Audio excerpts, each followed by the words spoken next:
Hey guys, welcome to our channel. Today మన topic వచ్చేసి Z parameters. దీనిపైన మనం ఒక ప్రాబ్లమ్ సాల్వ్ చేద్దాం. జెడ్ పారామీటర్స్ అన్న వెంటనే మనం దీని ఈక్వేషన్స్ రాసుకోవాలి. దీని ఈక్వేషన్ ఏంటి అంటే v1 equals to z11 i1 plus z12 i2, v2 equals to z21 i1 plus z22 i2. First దీంట్లో కరెంట్ డైరెక్షన్ అనేది ఇంపార్టెంట్. కరెంట్ i1 అనేది లెఫ్ట్ టు రైట్ ఫ్లో అవుతుంది, i2 అనేది రైట్ టు లెఫ్ట్ ఫ్లో అవుతుంది. అందుకని ఇది clock wise direction, ఇలా flow అవుతుంది కాబట్టి దీని i1 అనుకోవాలి.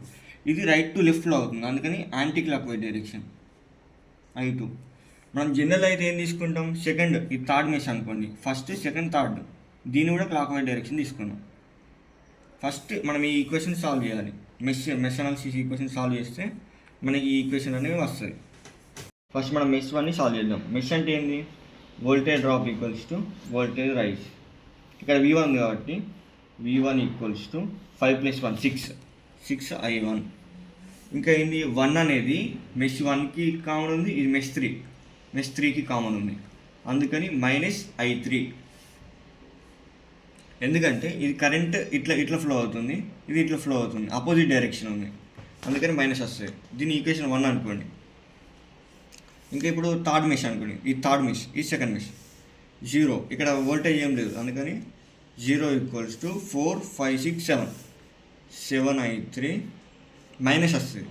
మైనస్ ఎందుకంటే ఇక్కడ మళ్ళీ సేమ్ కరెంట్ డైరెక్షన్ డిఫరెంట్ ఉంది. ఈ 1 అనేది ఫస్ట్ మెష్ కామన్ ఉంది, థర్డ్ మెష్ కామన్ ఉంది, అందుకని -i1 ప్లస్ వస్తుంది. ఎందుకంటే ఇది సేమ్ డైరెక్షన్, i3 ఇట్లా ఫ్లో అవుతుంది, i2 మళ్ళీ ఇట్లా ఫ్లో అవుతుంది, అందుకని సేమ్ డైరెక్షన్ కాబట్టి +2i2. ఇది సెకండ్ ఈక్వేషన్ అనుకోండి. తర్వాత థర్డ్ ఈక్వేషన్ ఏంది, ఇక్కడ v2 వోల్టేజ్ ఉంది కాబట్టి v2 equals to 3 + 2 5i2 + 2i3, ఎందుకంటే సేమ్ కరెంట్ డైరెక్షన్. ఫస్ట్ మనకి ఈ ఈక్వేషన్లో ఏముంది, i1 ఉంది, i2 ఉంది, ఇందులో ఏముంది i3 ఎక్స్ట్రా ఉంది, i3. అందుకని మనం i3 = తీసుకొని ఈ ఈక్వేషన్లో రెండు ఈక్వేషన్లో సబ్స్టిట్యూట్ చేస్తే in the form of i1 i2లా వస్తుంది. అప్పుడు మనకి z11 z22 తెలుస్తుంది. అందుకని ఫ్రమ్ 2 సెకండ్ ఈక్వేషన్ నుంచి i3ని కామన్ తీస్తున్నాం, అంటే i3 తీసుకుంటున్నాం. అంటే i3 equals to i1/7 -2/7 i2. Fourth one. దీన్ని మనం ఏం చేస్తాం, ఫస్ట్ దాంట్లో థర్డ్ దాంట్లో సబ్స్టిట్యూట్ చేస్తే in the form of i1 i2లో వస్తుంది. అప్పుడు మనకి ఆన్సర్ వచ్చేస్తుంది, z11 z22 z21 z22 parameters వచ్చేస్తుంది. ఓకే, అందుకని substitute in equation 1 v1 equals to 6i1 -i1/7 -2/7 i2.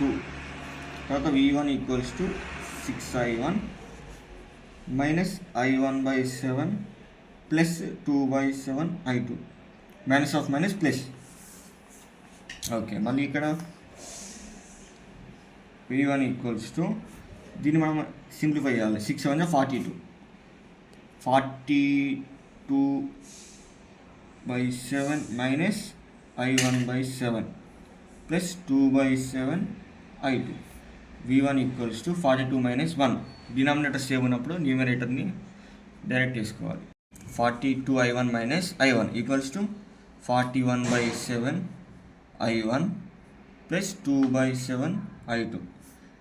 దీన్ని సింప్లిఫై చేస్తే ఏమొస్తుంది, 41/7 ఈక్వల్స్ టు 5.85 వస్తుంది, అండ్ 2/7 డివైడ్ చేస్తే ఏమవుతుంది 0.285 i2 వస్తుంది. మనకు కావాల్సింది ఇది.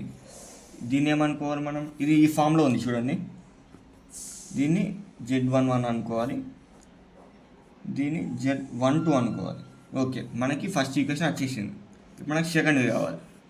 సెకండ్ దానికోసం ఏం చేస్తాం, ఇక్కడ వచ్చిన i3 ఈక్వల్స్ టు ఫోర్త్ ఈక్వేషన్ని ఫస్ట్లో సబ్స్టిట్యూట్ చేస్తే ఏమొచ్చింది, ఫస్ట్ వచ్చింది, అందుకని ఇప్పుడు 3లో సబ్స్టిట్యూట్ చేయాలి. v2 ఈక్వల్ టు దాంట్లో substitute i3 equals to in equation 3లో substitute.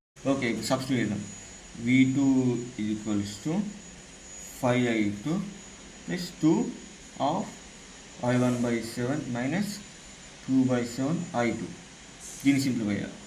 V2 equals to 5I2 plus 2I1/7 minus 4/7 I2.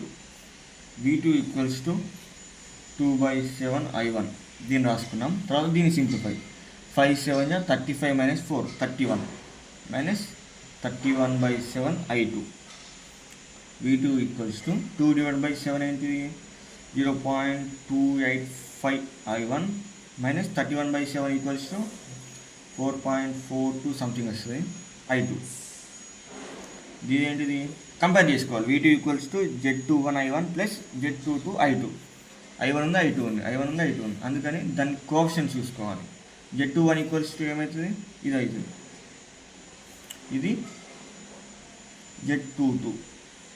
మనకి వచ్చేసింది V1 ఈక్వల్ వచ్చింది, V2 ఈక్వల్ వచ్చింది, అందుకని Z matrix equals to Z11 Z12 and Z21 Z22 equals to Z11 ఏంటి 5.8 అంటే ఒక్క decimal తీసుకున్నా ఏం కాదు.